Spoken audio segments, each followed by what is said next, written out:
Yeah. Okay, so hi guys, I'm Atrya. I'll be talking about Markov chain Monte Carlo.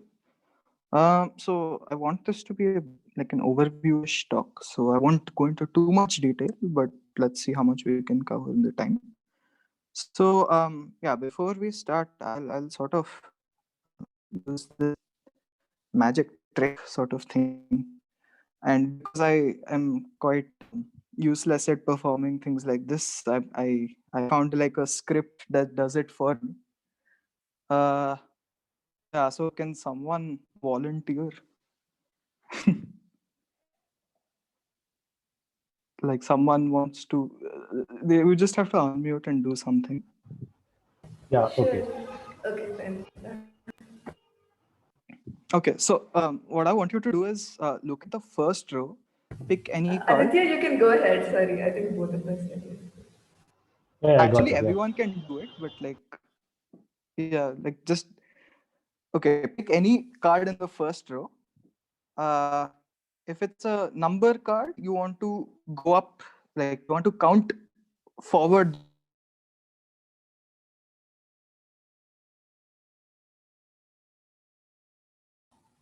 number. Uh, I don't think we can hear you. Is Hello. it? No, Yeah. I can hear him. I can hear him. Okay. Okay. So say I pick two, then I'll count forward two times. I'll say nine, then eight. And then now I'm at eight. I'll count forward eight times. So six, two, five, and so on. And let's just take face cards as four or something like that. Ace is one. So yeah, choose any card at random from the first row and just repeat this. And look at the last card you end up on. This will take some time. Just Yeah.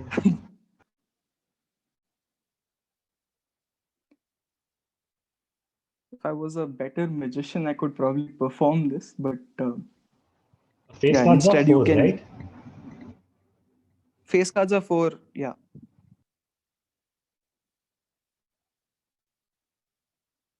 Or maybe they have a different value. Five, whatever.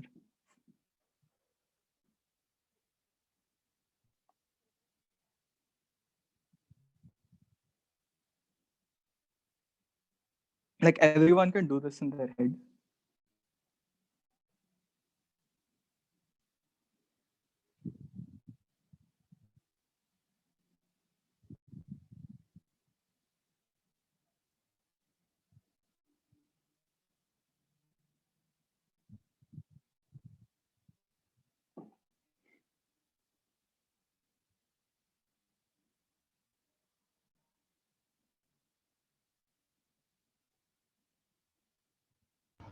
And ace is one, right?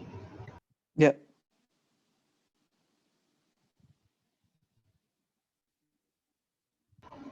So I ended up on the king in the last row, the second king.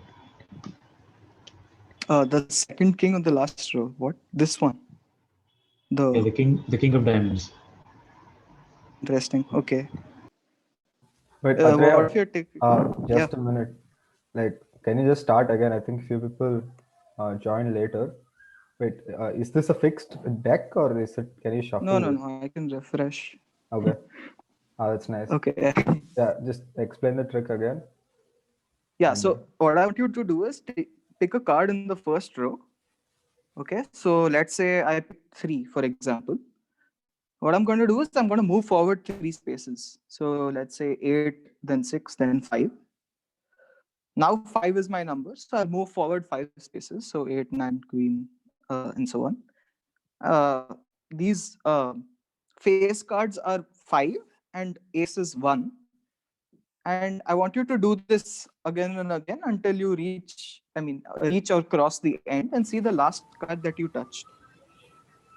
Okay, I tried and I reached a 3 in this new shuffled one. I reached Okay. 3, What like about the last what 3. about the what about the others? Anyone Yeah, else who same. tried? Yeah, I did, and I reached Yeah. So interestingly three. enough, yeah, three was the card that you were supposed to reach. And somehow both of you managed to reach that. And yeah, I mean, you'll have to trust me here, but I didn't actually like rig the deck or anything. This is like a totally random shuffle. And so like most magicians, I won't give it away immediately. Let's do some work before that.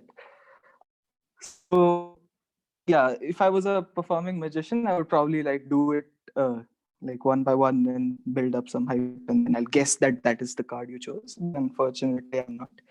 So let's get into Markov chains, and I'll show you somehow how it relates towards the end.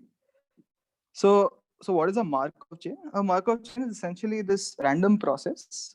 So like if you don't know what a random process is, it's like a process which like there's a random variable and it takes some value which evolves over time. So a discrete Markov chain, time is like discrete. So at each step, it has a different value. So it has a set of states, and at each time step, it moves from one state to a neighboring state at random. And the probability of this transition, like which transition it makes, depends only on the current state and not the history of states that you were in before.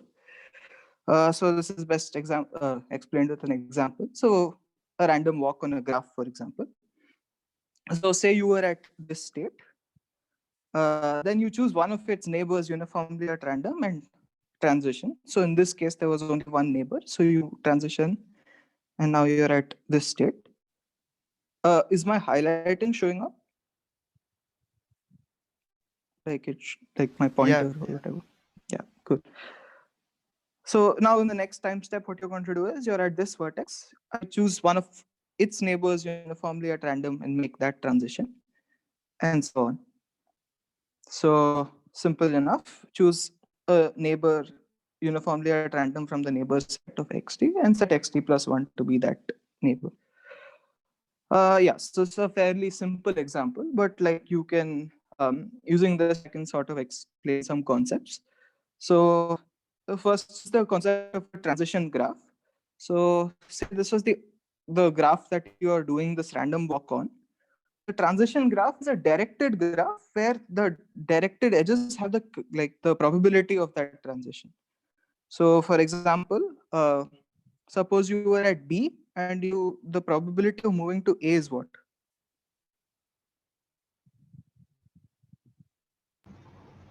Is it 1? It's 1, right? Because it's the only neighbor. But suppose you were at A, what is the probability of moving to B? Isn't it 0? Because you've drawn an arrow, so I assume it's a directed graph. No, there's an arrow now. I'm drawing it as we go. So that was the underlying graph. I'm just drawing the transition graph on that now. So what is the probability of going from A to B? 1/4. 1/4, right? Because you have 4 neighbors, you could have chosen any of them uniformly at random. So that's 1/4. This is 1/4, 1/4, 1/4. Yeah, and so on. So for E, what will it be for E to A? 1/2. 1/2, because there are 2 neighbors, D and A, and each can like be chosen probability half, right? So if you do that, you get this sort of transition matrix, which is nothing but the adjacency matrix of this graph. So if you don't know what an adjacency matrix is, it's like if you start at A and you want to go to A, what is the probability of transition?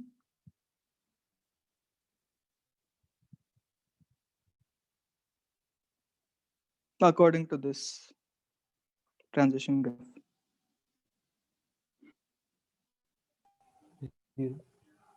Yeah, 0, because there's no edge staying in there. There's no self loop edge. Similarly, B, C, D, E were all 1/4 like we saw before. And like that, we can sort of fill the whole matrix. I'll call this matrix P. So yeah, so why are we doing all this work? It's that the thing is that there's this thing called the stationary distribution. And how it's defined is basically, if you have the stationary distribution pi and you apply this process, I mean this transition probability matrix, you'll stay at pi. So what does that mean? It basically, this matrix is sort of like capturing the notion of like a transition, right? So for example, suppose you were at this state with probability 0.5, this, why is my thing? Suppose you are at A with probability 0.5, B with probability 0.1, C with probability 0.1, 0.1, 0.2, something like this. I do not know why that's happening. Okay. Right. So after one step of this process, the state you're going to be in is defined by this transition matrix. So suppose you were in A, you could be in one of E, D, C, or B with like, like 1 by 4, 1 by 4, 1 by 4. Suppose you were at B, you'll always be at A with probability 1, and so on. So if you have the probability of where you are initially, and you multiply this by this transition matrix, what you'll essentially get is after one step of the chain where you'll be. Is that clear?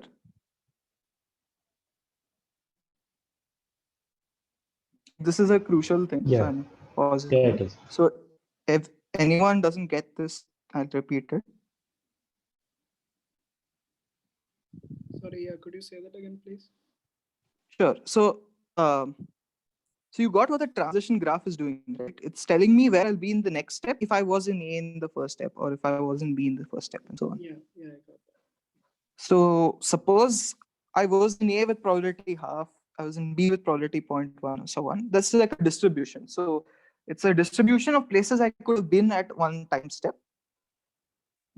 Once I apply the transition matrix, what's going to happen is I'll get the probabilities that I'm in those states in the next step. Right. Okay. So given that this is how it works, what is the stationary distribution? A stationary distribution is essentially, if I take one step now, wherever I am, the probability I'm at a state is the same. Here pi is a row vector, right? Yeah, pi is a vector essentially. Pi is It's a row, right? I mean, we usually use columns, right? But okay. Yeah, so pi is a row vector where pi I represents the probability of being at state I.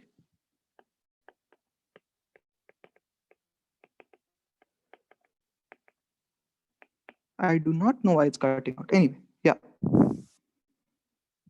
Is that clear? And this is a distribution. So that means it sums to 1. You have to be in one of the states. So why are we interested in these stationary distributions, right? So think of it this way, right? So let's say you wanted to, so let's say you start with some, like some object in the state space. So let's say that, so that means your distribution would be something like this, where suppose you start at this position and you run this Markov chain a bunch of times, right? So after you do this, at some point, it will reach a stationary distribution, which will be, okay, for example, let's take it to be 1 by n, 1 by n, and so on. Yeah.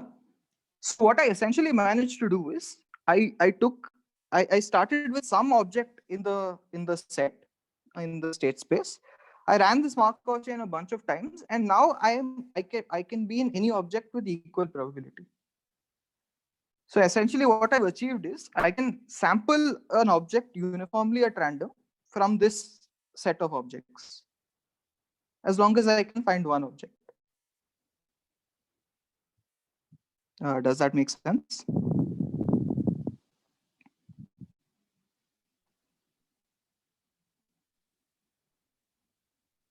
Yes. So one question should come to your mind, like,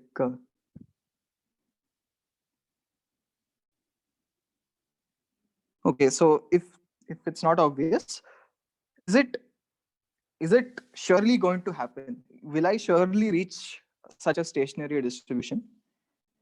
So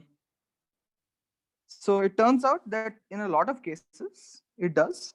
And if you want a more mathematical way of saying when it does, there's this notion of an ergodic Markov chain. So essentially, there are two conditions called aperiodicity and irreducibility.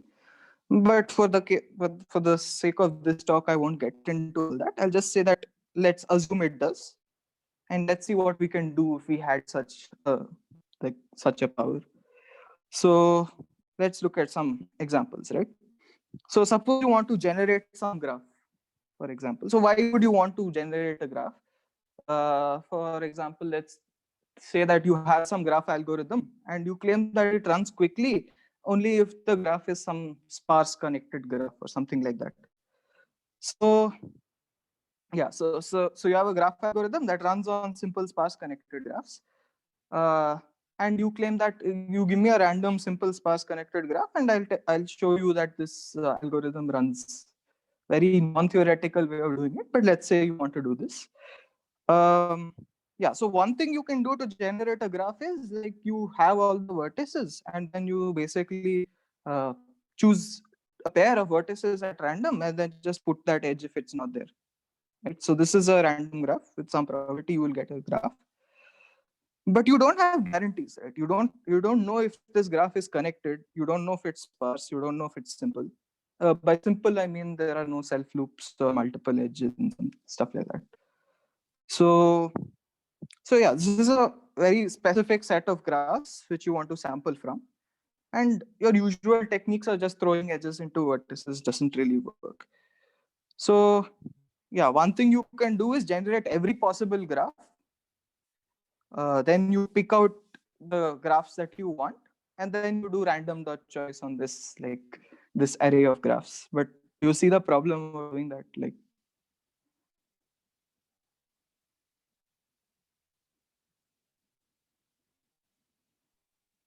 Feel free to talk. Like, I don't want this to be one way. You'd have to do a lot of computation for that. Yeah, so like the number of graphs you'll have to go through to generate every graph is exponential probably. And if you want to find only a particular subset, that might be like there might not be many like in this set particularly. So you will generate a very large set to just like find very few like things that you actually want. So that's a natural like limitation there. And so that's where Markov chains come in. Like so how do I capture this sparsity condition? I'll just say that I'll give you a sequence of degrees for the vertex of the graph, and then you give me a graph with the sequence of degrees. And so you can sort of capture sparsity that way.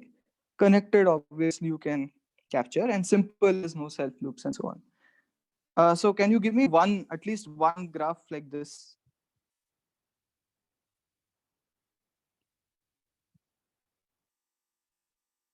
So suppose you had a bunch of vertices, can you give me at least one graph that satisfies?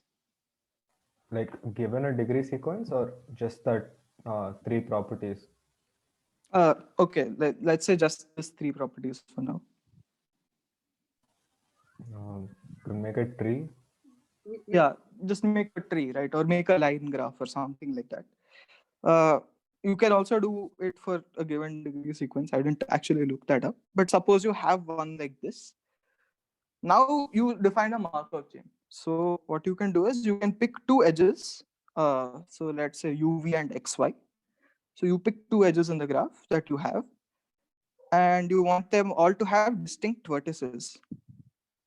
Okay, so now if suppose you have done this, what I'll do is I'll switch the edges. What I mean is if UX, so U and X and VY are not edges, then I'll insert them and remove UV and X. So I've sort of just taken two existing edges and I've sort of swapped their endpoints somewhat. And I run this update only if the graph remains connected or remains simple and whatever, all those conditions should still hold. Yeah. So yeah, does this make okay? So I'll run it only if it's connected and simple. But does the degree sequence condition still hold? I have a doubt. Yeah. So if ux and vy are already edges, then we leave all 4 of them in. No, if ux and vy are not edges, are already edges, we don't do this update. Huh. Okay, good, right. Yeah, I think it should keep the degree sequence intact. I mean, I don't see why not. Yeah, exactly. So I changed the endpoint. So I removed one edge with. So can you think of a way to modify this chain to like give me bipartite?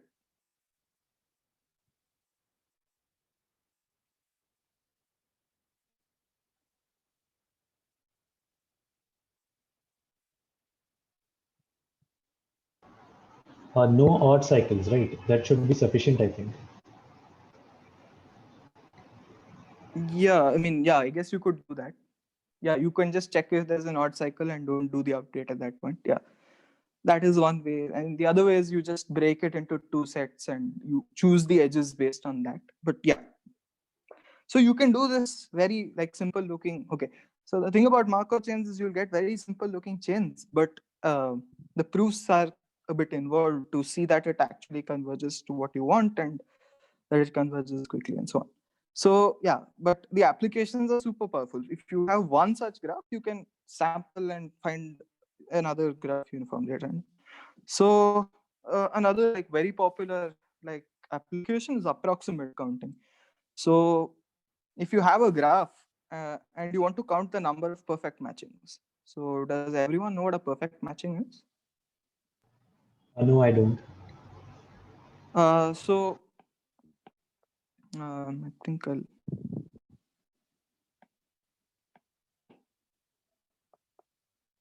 Yeah, so say you have a graph or something like this. So perfect matching is essentially you have a bunch of edges such that each vertex is only, okay, how do I explain this? So you want to choose a set of edges such that each vertex is touched by at most one edge. Does that make sense? Exactly one, right? You described matching. Exactly one. Exactly. Could you repeat, please?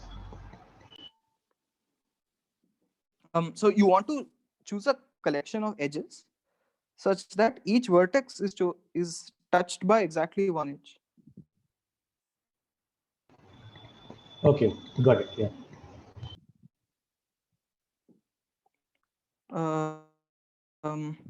Yeah, so suppose you wanted to count. So I give you a graph and you want to count the number of perfect matchings. So it turns out this problem is actually really hard. In fact, for you complexity theorists out there, it's hash p hard. So yeah, so if I want to do this, I'll have to deterministically, I'll have to have some sort of exponential algorithm. So how do we approximate this, right? So we want like an approximate count of perfect matchings. So let's say we can sample from the set of perfect matchings. Say there is a Markov Monte Carlo algorithm that will sample from this set of perfect matchings. Now we can do some cool stuff to actually approximate. So I'll define this indicator variable. Let's call it xe1. And I'll say that this is 0 if the matching contains e1. So I took some edge in the graph. I'll say that if the matching contains e1, then this variable takes 0, 1 otherwise. So what will be the probability of this the expected value of this? It's nothing but the number of matchings without e1 divided by the total number of matchings. Is that clear?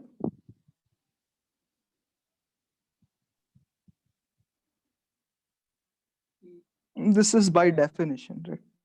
Yeah, that's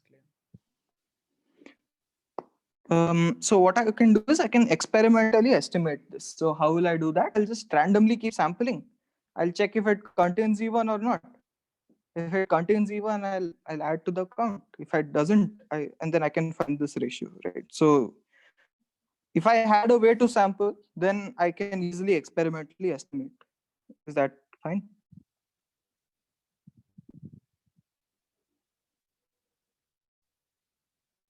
Yeah. Okay, so if I can estimate this, so now what I'll do is let's say I remove the edge E1, right? So there was an edge E1, I remove that edge. Now I choose a new edge E2 and then I repeat this process. Okay, let's see why I'm doing this. So what is the number of matchings without E1? It's equivalent to saying that if the graph didn't have E1, and I find the number of matchings.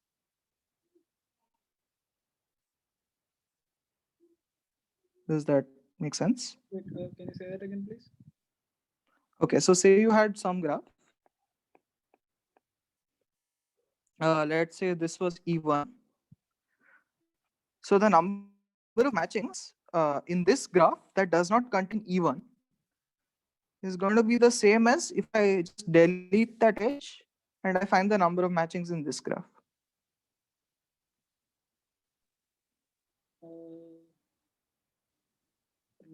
Okay, right.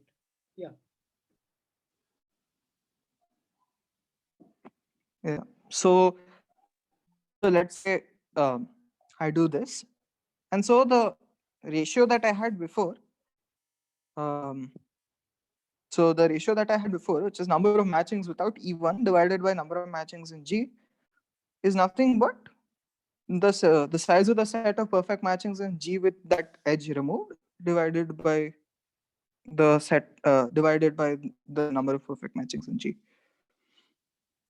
And I can do this at each step, right? So let's say I removed E1, then after that I remove E2 and so on. So if I can, for each step I can estimate this quantity. How do I estimate? I just do that same sampling procedure. I keep sampling I keep sampling perfect matchings, check if it contains that edge or not. If it does, if it doesn't, then I add to the count. If it does, then I don't. If I can estimate each of these quantities, what I can do is I can do this. So I can estimate the ratio between G1 and G0, G2 and G1, and so on. And if I do this sum like m times, where m is the number of edges, then I'll get this quantity. So do you see what this quantity simplifies to?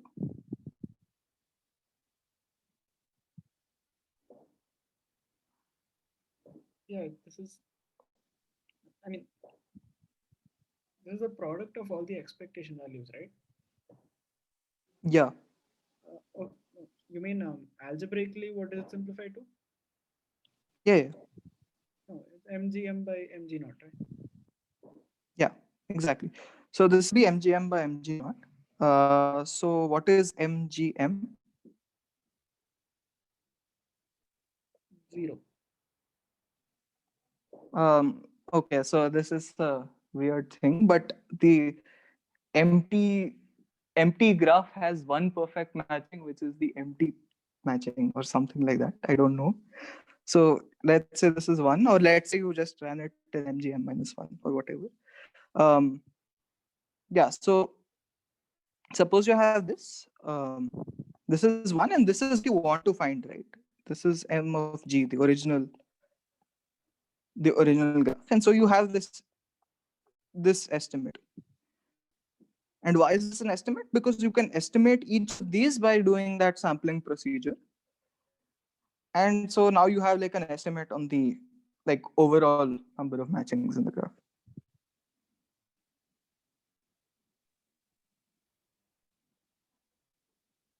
So like if all I needed was a sampler of one of these, then I just repeat this process by removing one edge at a time.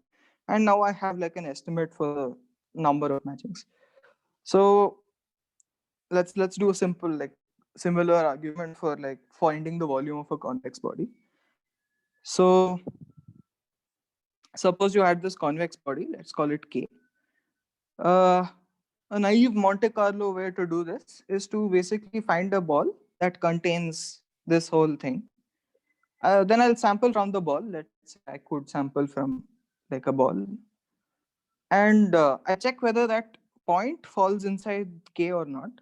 And I have the volume of the ball. So now can you tell me a way I can find the volume of the body? It's the frequency of falling in K multiplied by the volume of the sphere, right? Volume of B. Yeah, basically. So if I have the volume of B, then I can estimate this. But what is the problem with this, right? The problem is that suppose I had this sort of K. It's just a line. And now the volume of the ball is much larger than the volume of the line. And this gets like much worse as the dimensions increase. So let's say I had a line in some 1000-dimensional space. So my ball is going to be huge. Like the volume of my ball will be much larger than the volume of the space that I want to measure. So I'll end up needing like exponential number of samples to be confident about the actual like value of the volume. So how can I like save this situation using MCMC? So suppose that I had a sampler that could sample from a convex body. So this is where the MCMC comes in. So suppose I could make like this MCMC sampler. Now what I can do is I consider a sequence of balls. So B0 to BR. And let's say K is contained within BR, but B0 is completely contained within K. Now, can you think of a way to do the same thing we did before, but for this?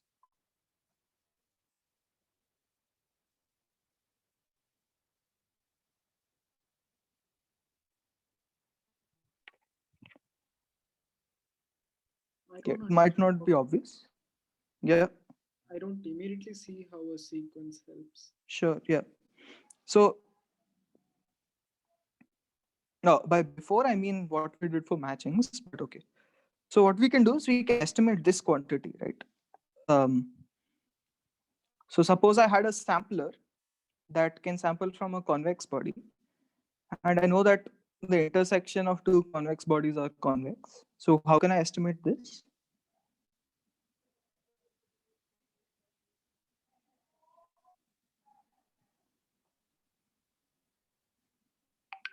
This can be done using the sampler, right? Exactly. So the same naive algorithm that I did, I'll just repeat it here. So the only difference is instead of sampling from a ball, now I'm sampling from a convex body. So I'll keep sampling from this and see how many of them end up in the smaller one. So I sample from K intersection BI and check how many fall into the smaller one. So I have an estimate for this. Now can I do something similar to the matching case?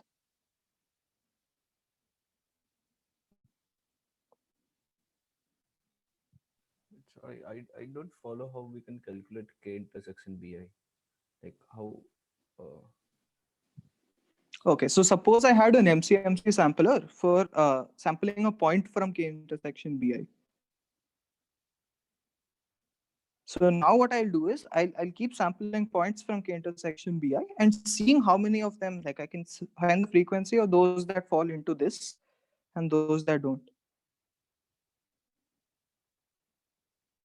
It's very similar to this case where I can sample from the ball and then find out how many fall into the convex body. okay.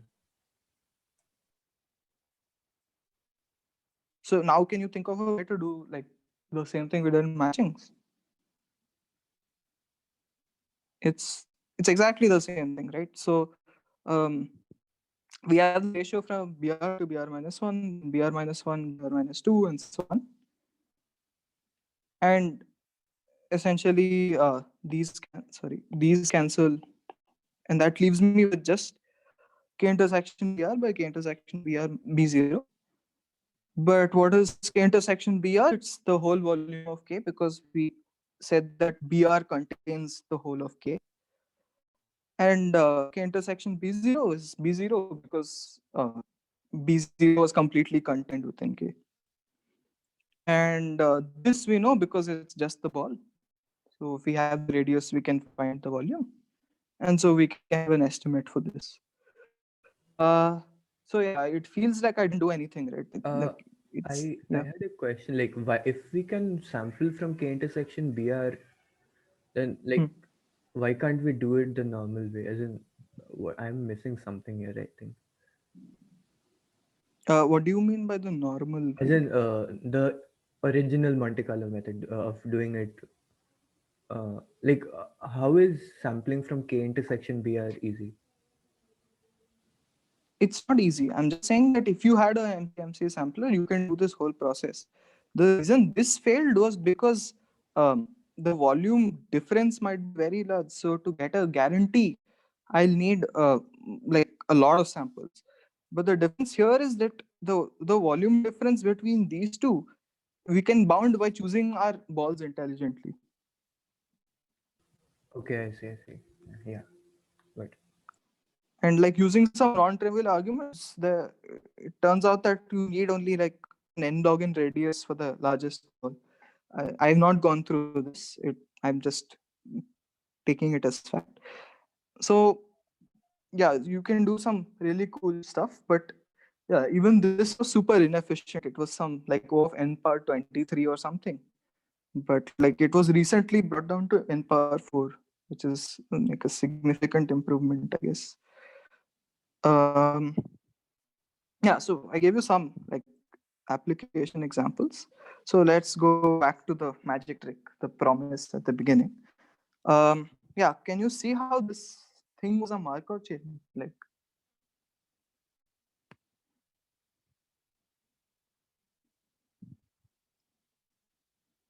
So each node has exactly one edge leaving it, and like the final the vertex the edge leads to is determined by the number on the current card. Is that it? Is it current? Okay, yeah. Let's say it like that.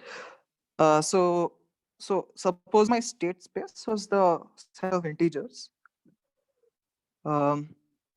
So now what is happening is, so every time, so first I pick a card, and that card tells me to go forward some spaces.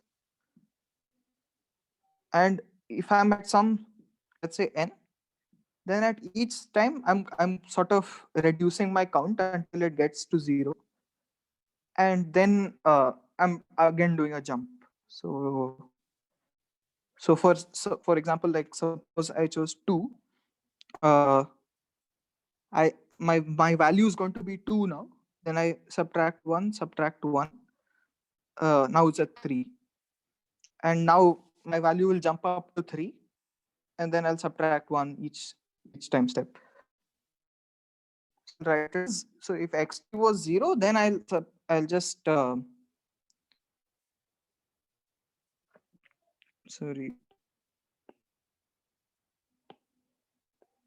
Yeah, so if xt was greater than 0, then I'll just subtract 1 with probability 1. But if xt was equal to 0, whatever card I had, the face value of that card is going to be my next xt. Does this make sense?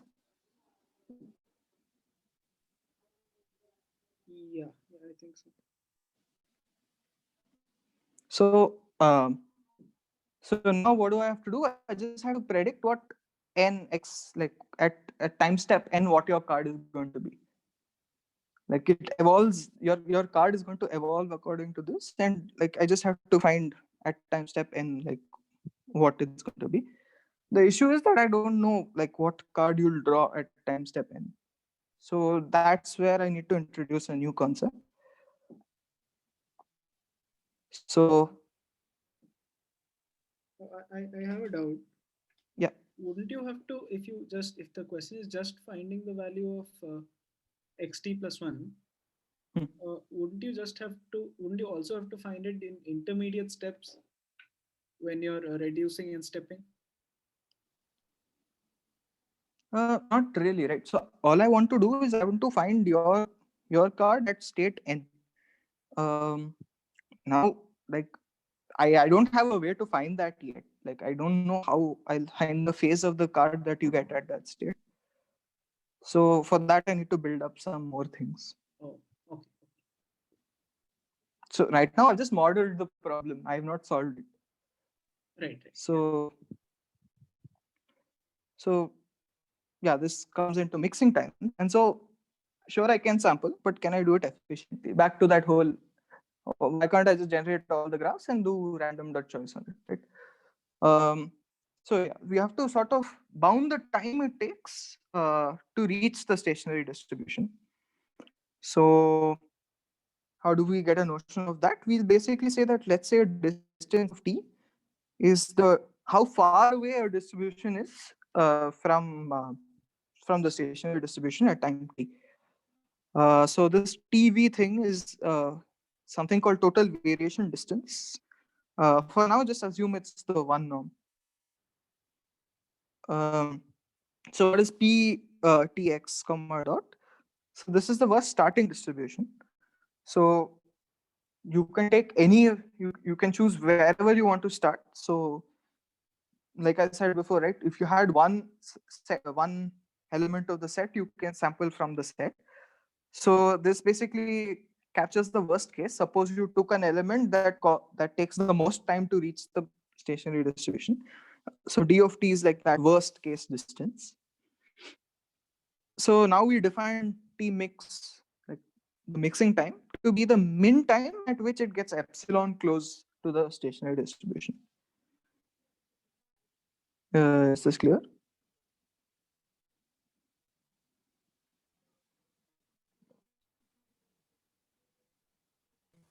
Yes, right. So essentially what it's saying is that how many time steps do you have to do so that even if you chose the worst starting position, I will get epsilon close to the stationary distribution at time t. So another useful fact that you can use is, so this distance is actually upper bounded by, suppose you started two processes, let's say. So say you started one from some state x and you started another from some state y. So the distance at time t from the stationary distribution is upper bounded by the distance between these two. Yeah, I won't be proving this, but is the statement clear?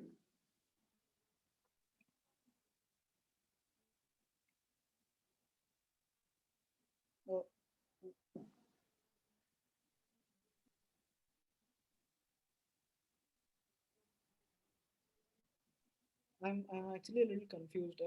Could you go over distance again? Sorry.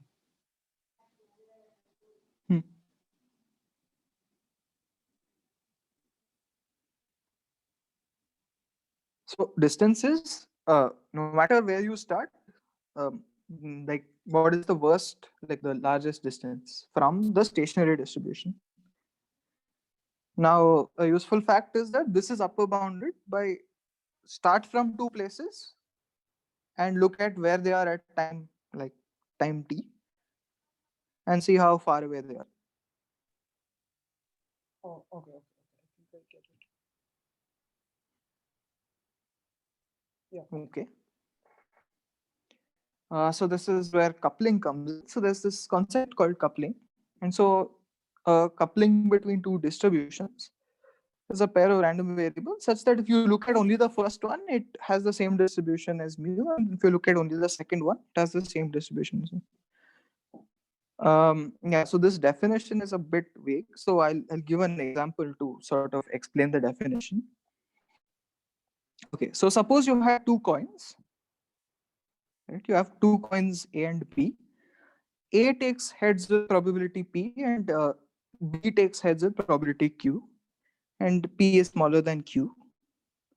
Suppose we want to find the number of heads after n tosses of A and the number of heads after n tosses of B. My claim is that the probability that the number of heads after n tosses of A is greater than K is smaller than the probability that number of heads after n tosses of B is greater than K. So this claim should be obvious, right? Does it seem obvious?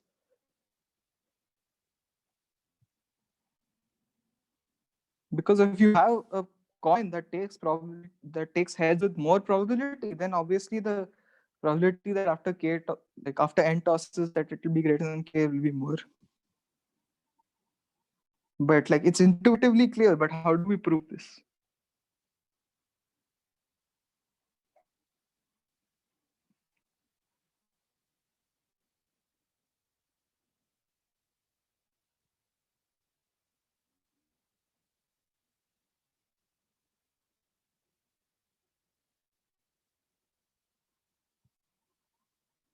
Okay, so the normal way you do it is to sort of model after n tosses what is this probability value.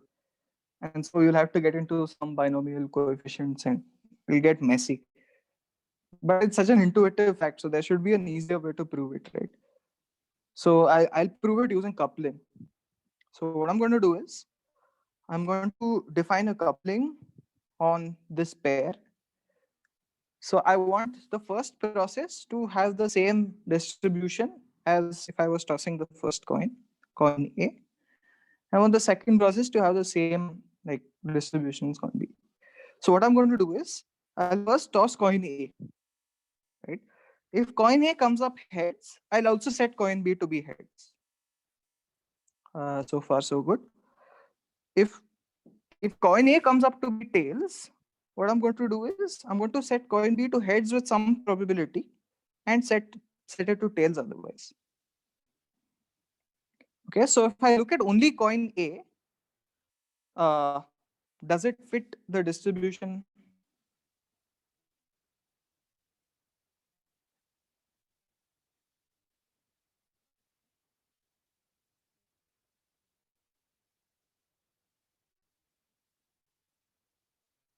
Anyone?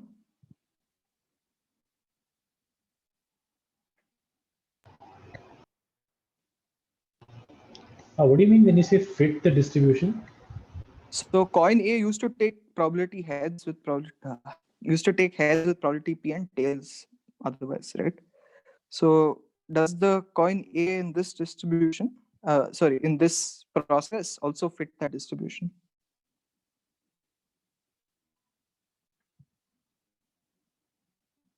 It's a very simple answer.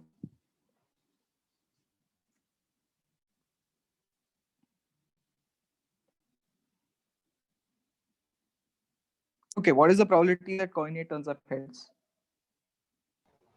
P. P, right? So that's exactly the distribution. So coin is almost unchanged. We're just tossing coin A. The thing is we modified coin B. We're no longer just tossing coin B. What we're doing is we tossed coin A. We set it to heads if A was in heads. So what is the probability that coin B turns up heads?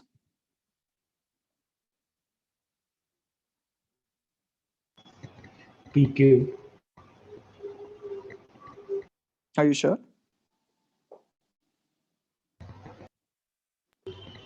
Yeah, so the probability Okay, that suppose coin A turned up heads. What is the probability that coin B turns up heads? Q. No, in this process, not when just tossing.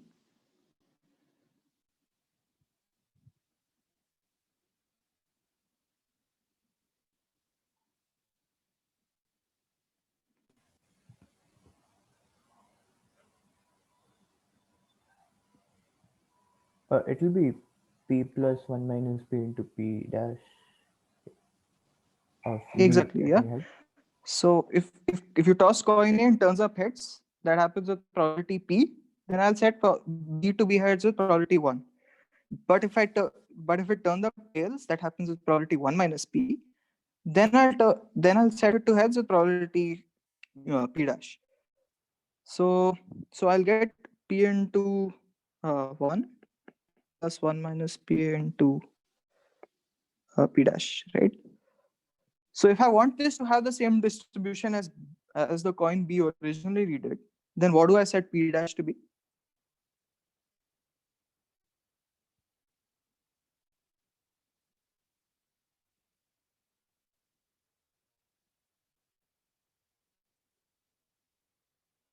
Simple, right? So this is the probability that B takes heads in this process. B took heads in the original process with probability Q. So what do I need to do here? I'll just equate to Q. So I'll get P dash equal to Q minus P by 1 minus P. So now if I have this set up, I'll just look at the number of heads.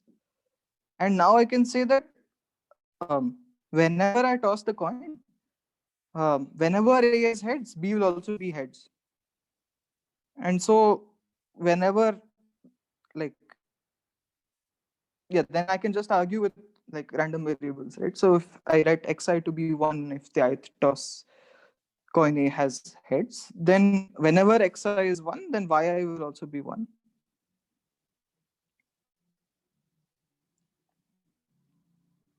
And that's it. The proof follows from just that. And if you claim that I'm not tossing the coins, I'll say, okay, just look at the probabilities. If I look at them individually, they're exactly as if I'm tossing the coins. But arguing about them becomes much simpler. So like intuitively, it's like you rearrange the tosses or something, right? So that like all the tosses with A align with heads and B, and you say you have Yeah. extra, something like that. Exactly. Yeah, that's a Yeah. good way of putting it.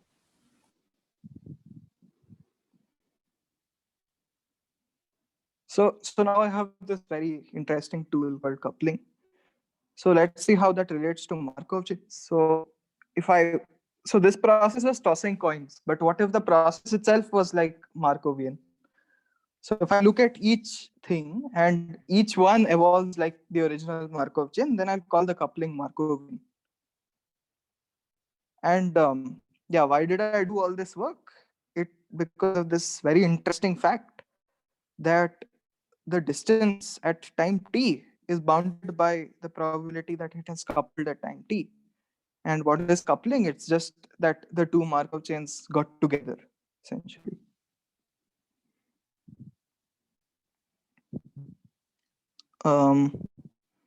Yeah, so maybe this isn't very clear, but I'll sort of go back to the magic example. So yeah, suppose that I also did the trick while you were doing the trick. So suppose you chose some value and then you started doing the trick. So that means your Markov chain is going on. At the same time, I also choose a random value and I also start a trick, start performing the trick. So what like, is this a coupling?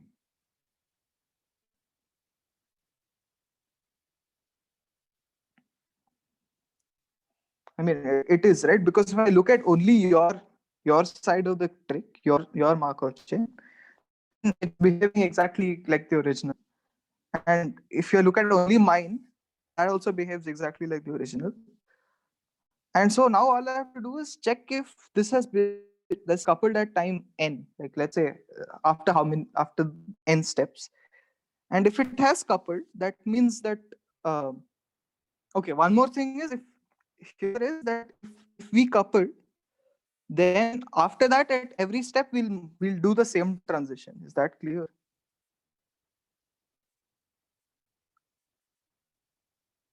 So suppose you were doing the trick, you started with 3 and then you ended up at like what? You'll end up at 5, then you'll end up and so on. Now, suppose I started somewhere else and we both ended up with the same card. After that point, like every move we make will be exactly the same, right? So that means after that point, we'll both end up, the last card we both end up choosing will be the same. Is that clear?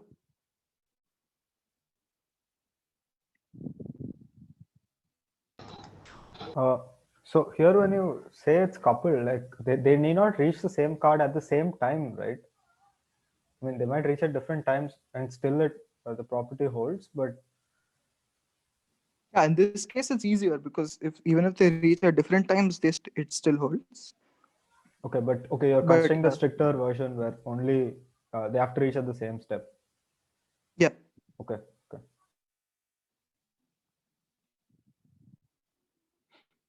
so once that has happened, they'll move together. And I know that the probability happens at time t is bounded by this, the distance between two distributions. So all I have to do is to check that I ended up at the same thing as you. This happens with some probability. And to bound that probability, I just have to find d of t. And to find d of t is complicated. They use some weird arguments. Yeah, but yeah, it turns out that you'll be successful like around 84% of time. They bounded this using some geometric random variable business. But yeah, 84% of the time the trick goes through.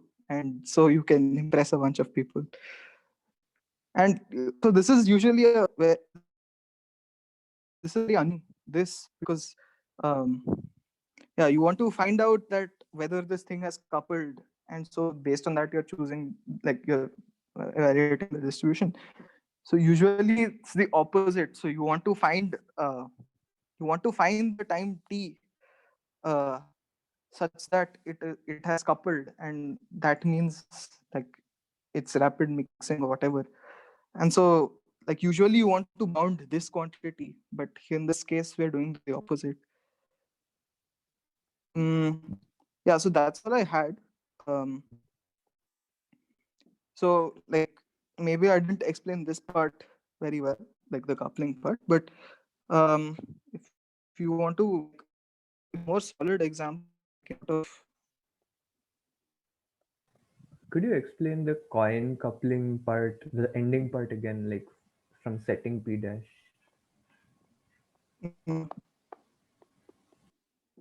yeah, so what I did was, so I defined the coupling like this. I'll toss the first coin. If it's heads, I'll set the second coin to be also heads. But if it's tails, then I'll set the second coin to be heads with some probability and tails otherwise. So now what I want to say is, I want to say that this process is equivalent to like the original process, which was to toss two coins. So to do that, I need to show that both these coins take probability, like take heads and tails with the same probability they did like before. So how can I do that? So coin A is obviously doing that because I'm tossing A. So A will turn up heads with probability P and tails with probability 1 minus P, which is exactly what we wanted. But the issue comes in coin B, because coin B turns up heads. When does coin B turn up heads? Coin B will turn up heads when coin A is heads. So that happens with probability P into 1. Coin B will also turn up heads when coin A was tails, but with some probability P dash I got heads. So that happens with probability 1 minus P into P dash. And I want this to behave exactly like the original coin, that is to take heads with probability Q. And so to do that, I have to set the value of P dash to be Q minus P by 1 minus P. Now, given that I've done this, like no one can claim that I'm not doing that process, right? Because I'll just say, look at them individually. They're still taking the values like that.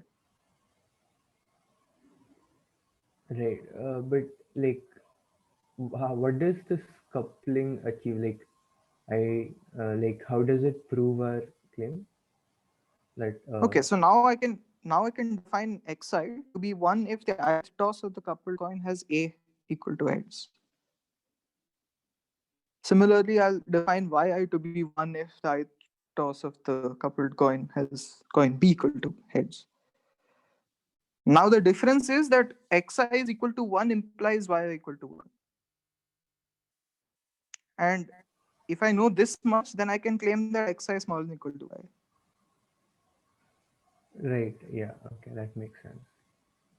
Yeah. Yeah, the magic was all here. Like I changed the process completely, but you can't say I did something because if I look at each one individually, it's exactly the same. Yeah. So it's basically a more representative way of like of like it's easier to show that Q is greater. Yeah. If you didn't do this and you want to sort of argue this, then you need like binomial coefficients, right? Yeah.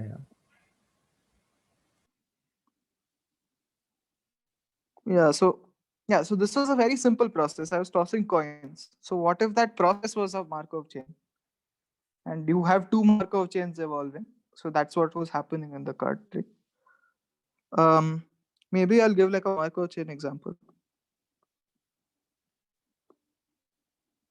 Mm.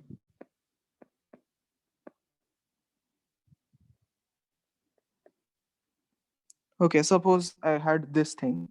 So what I'm saying is I want to sample from the set of all binary strings, for example. There's a very easy way to do this, right? Like, can you tell me an easy way to sample like an n-length binary string?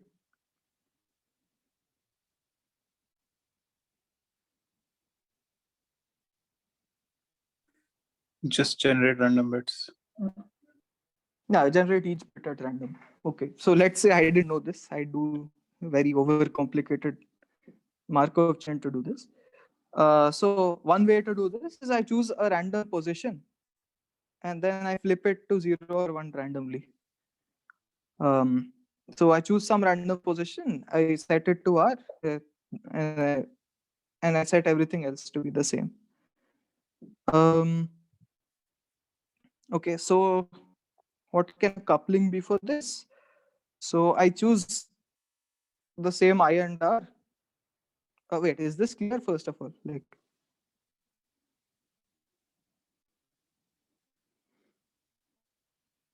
so let's say I had 0, 1, 1, 0, 1.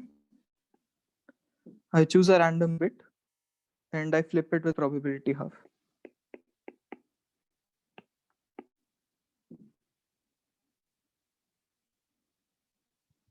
Is that clear?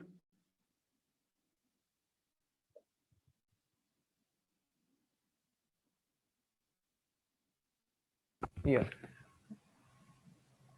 So what I can do is I can define a coupling like this. So I'll say that I choose I and R only one time. And for both chains, I do the same update.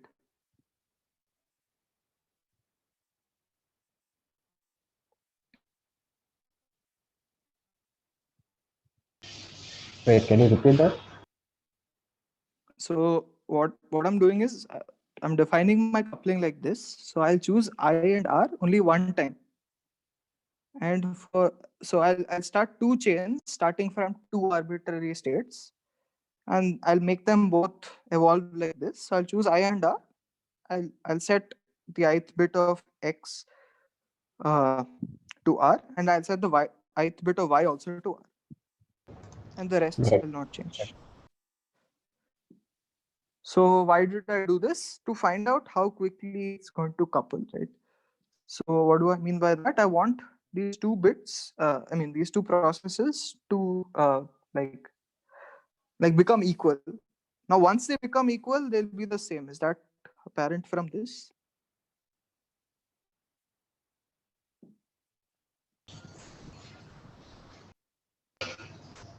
Once they become equal, they'll be the same. They'll behave the same. Oh, yeah.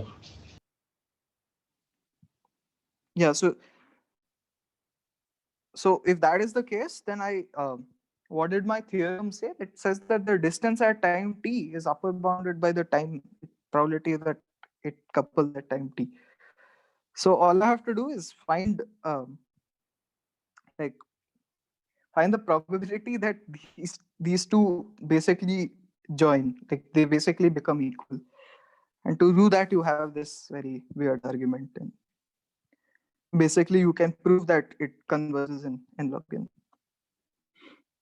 But like to get into that, you'll need more. But yeah, I just wanted to show that you can define something like this, like this, and you can use it to prove convergence.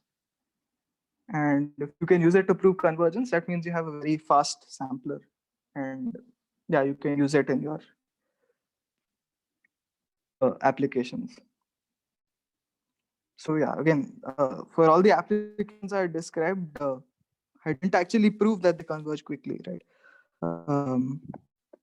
So I had this nice Markov chain, but I never proved that it will converge quickly. If it took exponential time to actually converge, then I might as well just generate the whole thing and do random dot choice. But yeah, people have sat and proved that each of these sort of converge quickly around n log n or n cube or something like that in polynomial time. And yeah, that's why they're so interesting, because essentially what you're doing is you're doing local changes, right? You're just changing two edges at a time, and then you can sample from the whole set of graphs, or you're removing and you're sampling matchings by, I don't know, like changing small things, and then you can sample from the set of matchings. So it's very interesting that way, because all you need is just one like element of the set to sample from the set. And it turns out you can do like arbitrary you can do arbitrary stationary distributions by this thing called Metropolis Hastings. There's this algorithm, and so you're not even restricted by the type of distributions you want. So you can even get like very weird distributions if you need it. So yeah, that was my talk. Any questions?